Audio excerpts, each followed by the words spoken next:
Have you ever tried to follow a set of instructions and felt like you were trying to crack some kind of secret code? The way we phrase things can be a real headache sometimes. But what if I told you there's a way to translate any confusing statement into a simple one without losing any of the original meaning? Well, that's exactly what we're going to dive into today with something called logical equivalence. Okay, let's just jump right in with this monster of a sentence. Imagine you ask to go to the park, and your parent, who happens to be a computer scientist, hits you with this rule. It is a total mouthful, right? And just trying to figure out if you can actually leave the house feels like you're solving a complex math problem. Exactly. You're probably thinking, what on earth is that supposed to mean? It's intentionally messy. It's this jumble of nots and ands and ors all tangled together. But believe it or not, hidden inside this confusing statement is a simple, clear rule. We just need the right tools to dig it out. At its heart, the idea is actually super simple. In fact, we do this all the time in our everyday conversations without even thinking about it. Saying, it's not warm outside and it's cold outside. They basically get the same point across, even though the words are totally different. They have the same meaning, just a different form. And this brings us right to our key concept for today. Logical equivalence. It's this simple but powerful idea that different statements can lead to the exact same outcome. And this is an absolute game changer, especially in the world of programming, because it means we can swap out complex logic for something much, much simpler. That makes our code way easier to read and, to fix when things go wrong. So how do we actually start untangling that crazy park rule? Well, we need to build our toolbox. And the first, most essential tool we need to master is understanding the basic rules of the word not. The source material calls this the simplest rule, and honestly, it is. Not true is just false, and not false is, you guessed it, true. Think of it like a light switch. It just flips the value from on to off or off to on. This might seem super obvious, but it is the foundation for everything else we're going to build. Now, here's where it gets a little more interesting.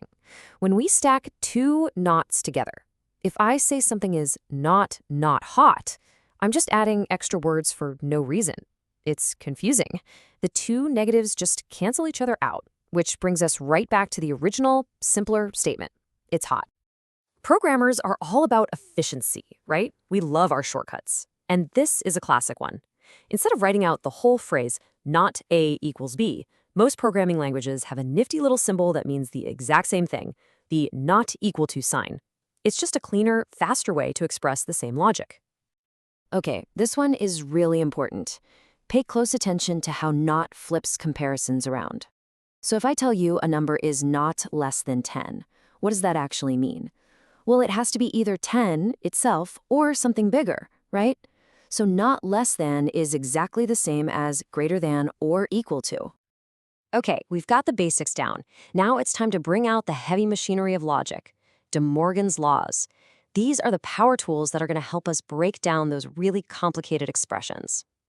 Let's start with a really cool, real-world example from the source. There's this strange little spot on the border between Egypt and Sudan, a patch of land that isn't claimed by either country. We can describe that area perfectly with this logical statement you see here. And this map just illustrates it perfectly, doesn't it? The yellow area is claimed by Egypt, the blue by Sudan. So that condition, not claimed by Egypt and not claimed by Sudan, well, that perfectly describes that unclaimed white area right there in the middle. And this brings us to the first of De Morgan's laws. As you can see, not A and not B is just another way of saying not A or B. In our map example, not claimed by Egypt and not claimed by Sudan is just a longer, clunkier way of saying not claimed by either Egypt or Sudan. Same exact meaning. For our second rule, let's look at this one-way tunnel. For safety, there's a really, really important rule in place. You absolutely cannot have cars going in both directions at the same time. The logic here has to be perfect, otherwise you've got a disaster on your hands. And you can see exactly why. The logic that controls those traffic lights has to make sure that the condition eastbound traffic and westbound traffic is never, ever true. So the safe state is always not eastbound and westbound. This gives us our second law. The statement not A and B is equivalent to not A or not B. Think of it like this. If you can't have both things at once, it means that either you don't have the first thing or you don't have the second thing.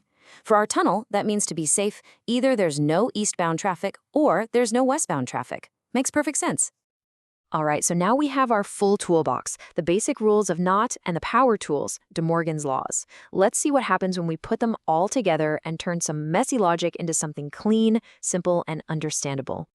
And this is really why all of this matters so much. In programming, clarity is everything. Complicated, tangled up logic is it's a recipe for bugs that are a nightmare to find. So writing a logical rule in its simplest possible form makes it way easier to read, easier to check for mistakes, and a whole lot easier for the next person who has to look at your code.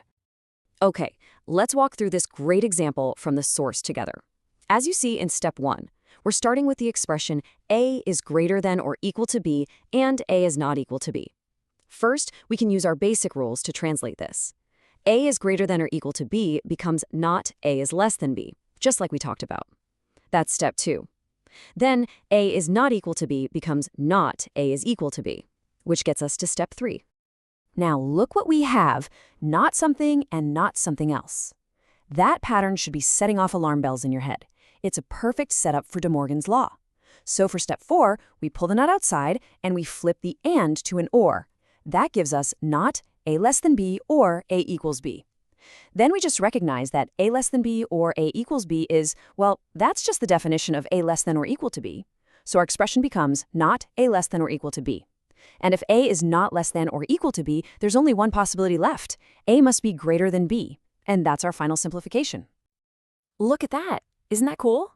We took this clunky two-part logical statement and, by applying our rules step by step, we proved it's just a really long-winded way of saying A is greater than B. This is the magic of simplification. Same meaning, just a much, much cleaner form. So let's go all the way back to that impossible, confusing park rule from the beginning. By applying these very same principles, these same tools, we can untangle that whole mess into this clear, understandable statement. Now you actually know what you need to do to go to the park. No more guesswork. You know, this way of thinking goes so much further than just programming. It's really about cutting through the noise and the complexity to find the simple truth underneath. So the final question I have for you is this.